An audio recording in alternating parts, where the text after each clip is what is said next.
Chers amis de la calligraphie, bonjour, bienvenue sur ma chaîne Avenue des calligraphes et des enlumineurs.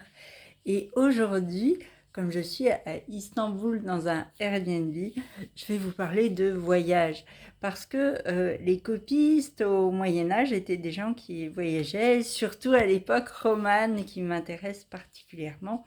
Mais euh, au-delà de l'aspect historique, on a aussi parfois envie d'aller calligraphier ailleurs. Et moi, c'était mon souci, comment partir à l'étranger en emportant tout à fait ce qu'il faut pour la calligraphie.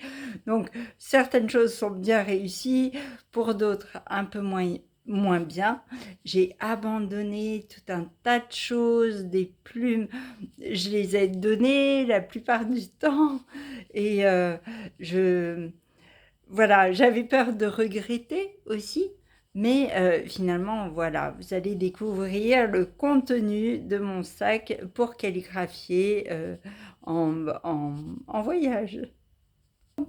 Donc, j'ai tout déplié sur la table. Ça peut sembler impressionnant, mais en fait, ça tenait dans ma valise.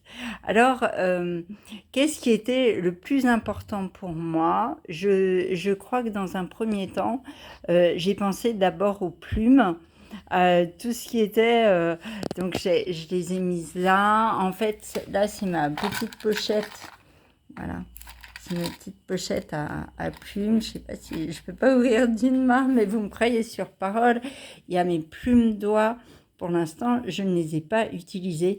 Et tout le petit matériel qui va avec, c'est-à-dire la plume d'oie, il faut la tailler. Donc, il y a des secrets. J'ai aussi mon cutter de précision qui est mon meilleur ami. Les couleurs, donc l'or, parce que j'aime bien mettre de l'or dans mes calligraphies, et puis différentes encres qui sont des encres ferrogalliques, mais on en reparlera parce que j'ai fait un stage extraordinaire chez David Damour, donc voilà.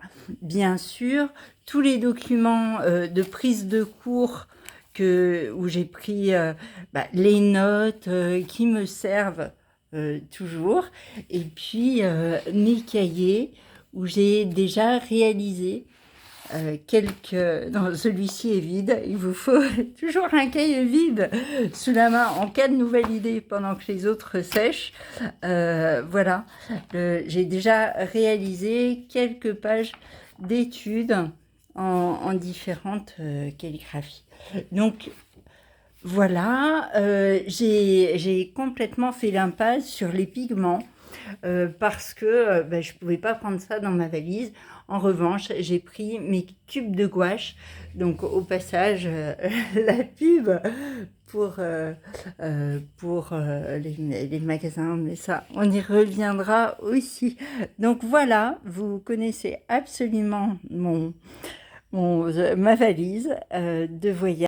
Ce qui est essentiel aussi, ce sont les règles. Je ne sais pas si vous avez remarqué, j'en ai deux.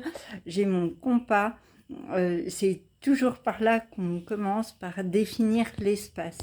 Et pour ma part, si je suis partie en voyage aussi loin, c'était pour agrandir mon espace. Donc voilà, je sais qu'avec vous, l'espace est infini. Si vous avez aimé cette petite présentation de ma valise ou si vous avez des questions pour moi sur comment ça se passe quand on calligraphie en voyage, eh bien, je vous remercie de les inscrire en commentaire. Sinon, abonnez-vous, likez et à très bientôt. La prochaine fois, j'avais envie de vous parler des couleurs.